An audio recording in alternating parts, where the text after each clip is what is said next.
I personally think he needs to lose a few pounds for his last couple of fights because I think it's gone against him. You don't think he looks sexy enough? No. I'm just... Lose some weight, Dillian. I don't find you.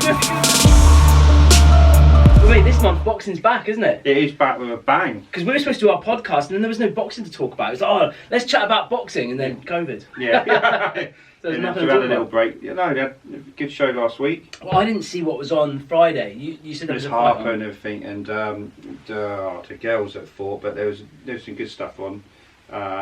Nothing really I wanted to follow, to be quite honest with you. No. But there's some good shows apparently. I've the been super bantamweight for the two girls. They've done really well. Apparently the girls outshone the men. brilliant. So that was good. A bit like Katie Taylor does. Yeah. They really put a good show on. What else has been going on?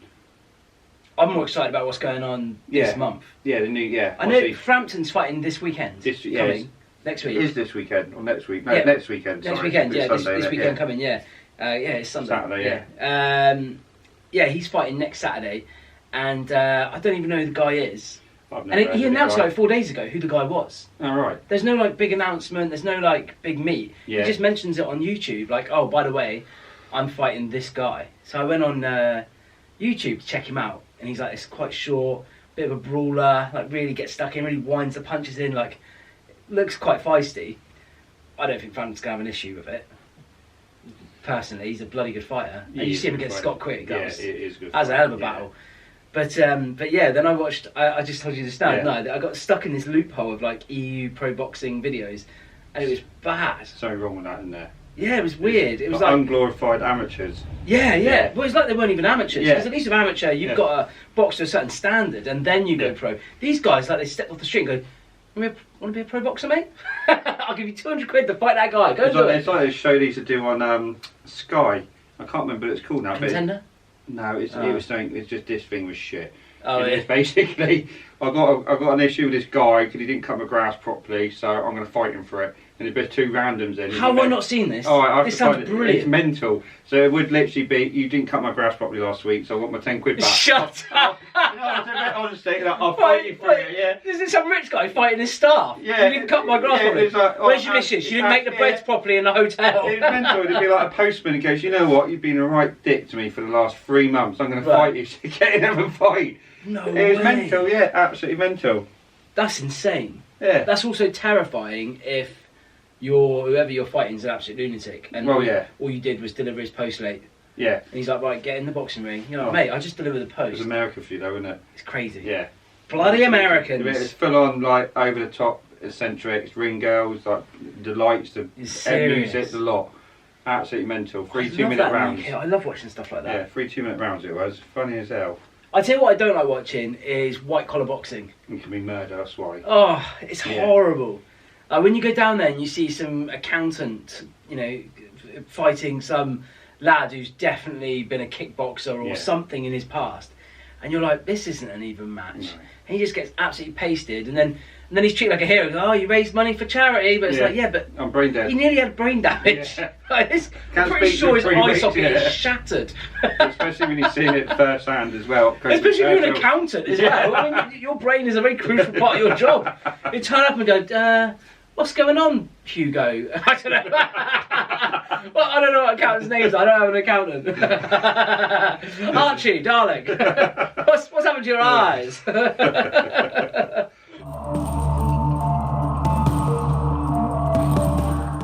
But yeah, this month's fights, I'm so buzzing. One of the biggest ones I'm buzzing about is Dillian Whyte.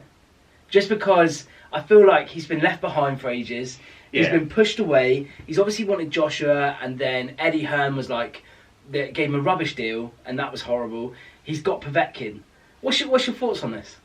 Povetkin's still dangerous. Only got about 5 rounds because he's older now. He must have hit 40. And He battered David Price though. How far did that go? David Price. Yeah, but then David Price giving him a bit of a pace in the first couple of rounds. Dropped him. Yeah. Yeah, he did drop him. So but he came back from it. Yeah, so it's going to be interesting. As long as Dillian Whyte can sit back for a few rounds and keep the stiff jabs and right hands, which he usually does, and after that he can take him out.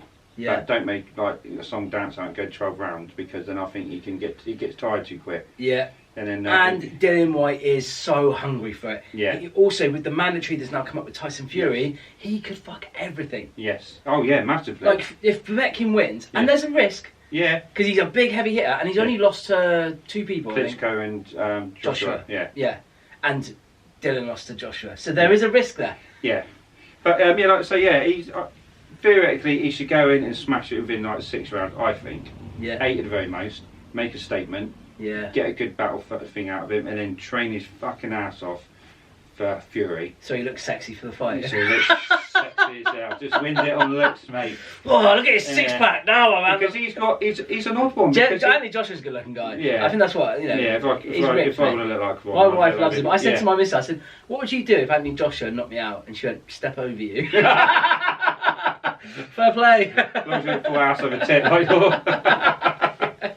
But no, so yeah, I reckon if it goes to plan and he's hungry and he gets that shot, he's going to go with everything he's got. Yeah. And it's like, I don't know. The thing is, when someone's hungry for it, my money is on Dillian Whyte. Yeah. Just because he's so hungry for it. He's been pushed around. Yeah. He's had, you know, like this was supposed to be his year. And he's had some good fights, and he's put up with a lot. He's put them all away. He keeps saying, "This is my year. This is my year. This is what I'm going to do."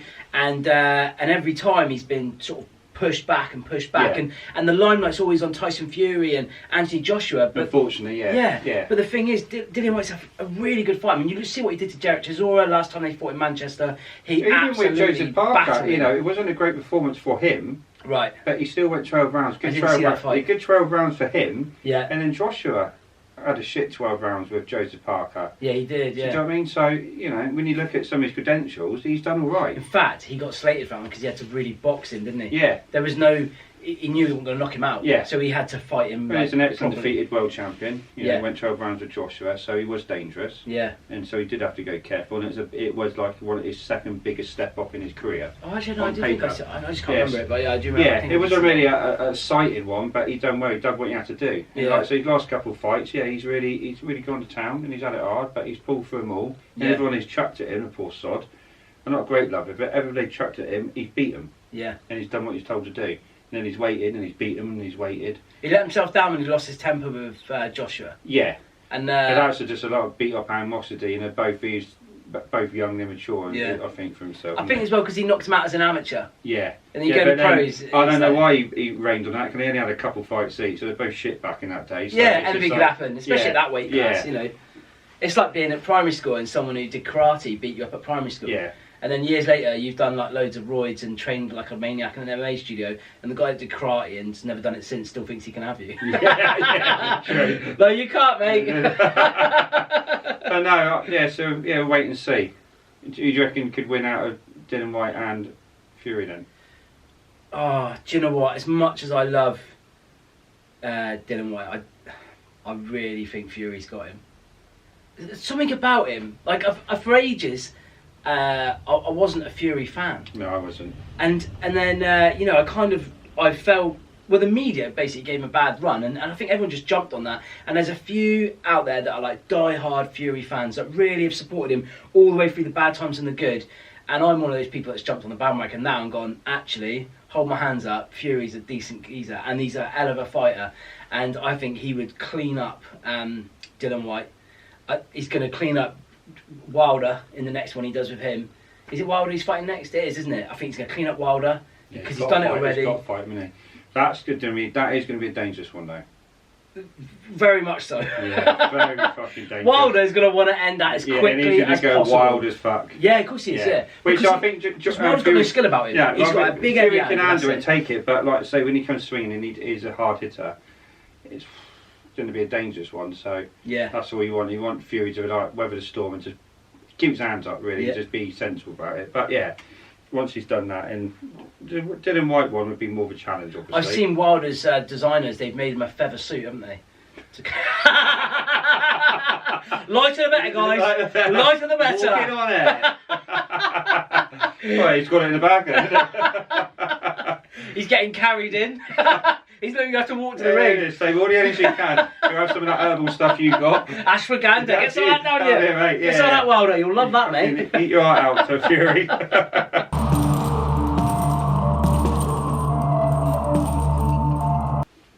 Katie Taylor. Oh, massive.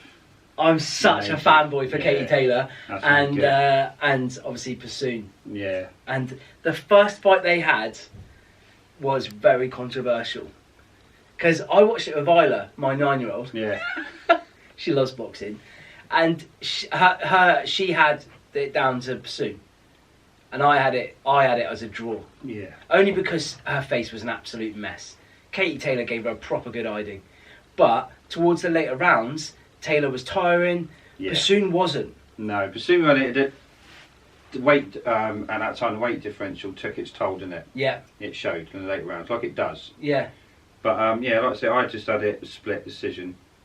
I had it split because Katie Taylor, up until I reckon round 7, her work rate was incredible. Yeah. She's nicking the shots and everything. Yeah, and her speed was just brilliant. Yeah. But then suddenly, as she started to tire, Persoon just stayed the same. But when you got someone who's naturally fighting that weight, it's only one weight division up. Some people can carry it straight away. Some people can't. It takes time, or it takes 1 or 2 fights to get there. And you got to remember, she jumped from the top of her division straight to the top of the next division with the top in that division. Yeah. So credit to them both. Yeah, but definitely. Then it goes on Katie Taylor's side. She stepped straight into the ring with the number 1 in that division with I think she's had 40 odd fights, 45 fights. Yeah. So at least 35. Strong girl as well. 35 extra fights. So Katie Taylor's how many? 15, 16, something like that. Yeah, she hadn't that many as a pro. Not many as a pro. So that made massive difference. Yeah. The other thing I looked at when I was watching the fight, and I watched it again recently, they're so evenly matched. Yeah, they are. They're such a similar style. Yeah. They were just clashing a lot. Weight and size. It wasn't like someone's got a better reach than them, or someone's got better body work than them. They had to work for it. Weight, they were clashing size. constantly. Yeah. When they were getting jabbed in the head, she was easily stepping out. She was taking a hit, but giving a hit at the same time. So that's why they were so battered, I think, because they were just constantly taking it to each other. Taylor was nicking it with the jabs. And the speed. Yeah, as you show with the face at the end. Yeah. The face shows it all. She was throwing 7 punches. Yeah, at the end of the day, as close as it was, but if you look at their faces, bloody hell. So if your money was on someone then, if we said you have to put money on Persoon or Taylor. I've got Taylor. You got Taylor to win? Yeah, I got Taylor to win. Knockout or split? I got points again. You got points again? Yeah. I'm going to do the same and say Taylor win on points. Doing stuff when you're getting older and you don't do as much, you forget how much with the sparring and the pitch and how much you condition your body. Even the simple things when we used to do sit-ups and they hit you with a medicine ball, or pull-ups and hitting you with a bar.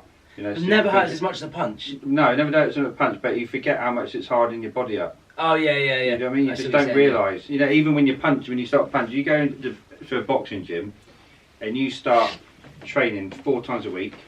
Within 5 to 6 weeks, your hands will start hurting massive and wrapping. Yeah. You're getting and then they start fusing and bleeding, didn't you? You forget about all that. And your wrist is shrunk. My watch is my wrist inch smaller. Yeah. Freaking hell. You just forget. Yeah.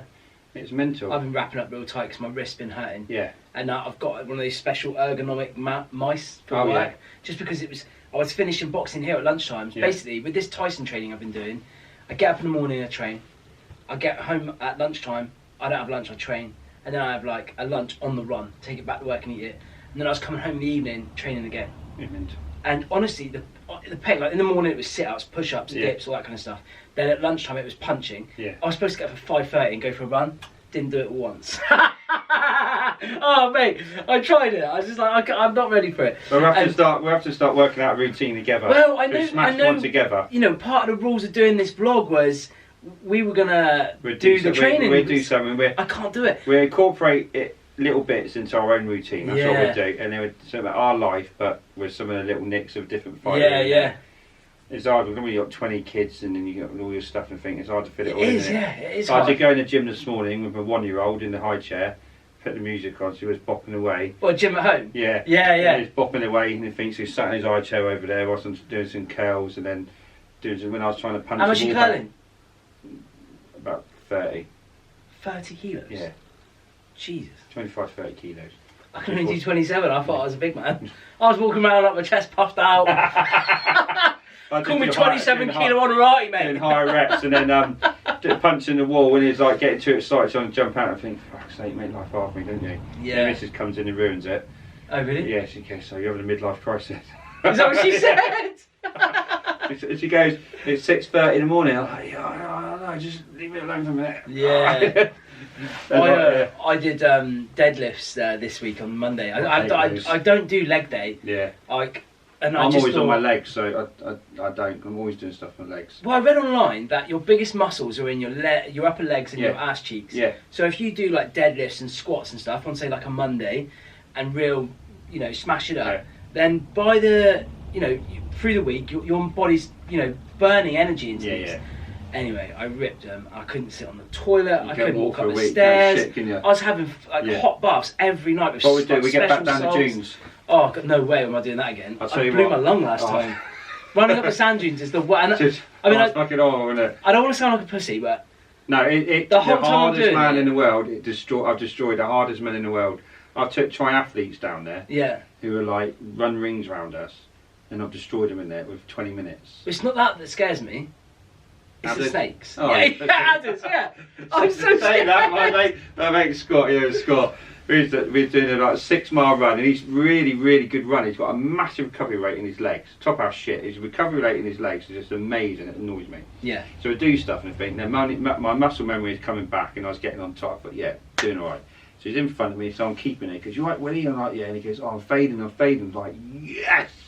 Got you bastard. So I went past him. I said, we've only got like a quarter of a mile left. He goes, yeah, I'll catch Is this up. Bronson Burrows? Yeah. He goes, you're a quarter of a mile left. And I was like, yeah, go on. And all of a sudden, he come past like Moses running across the sea, literally over the grass. And I said, what are you saying? He goes, fucking snake! Was it chasing him? No, he shit himself and he hates him. I've never seen a man be so fat. He was literally going across the top of the grass. Oh, no. And he's like, see you later, Willie, I'm gone. I was beating you. Damn snake.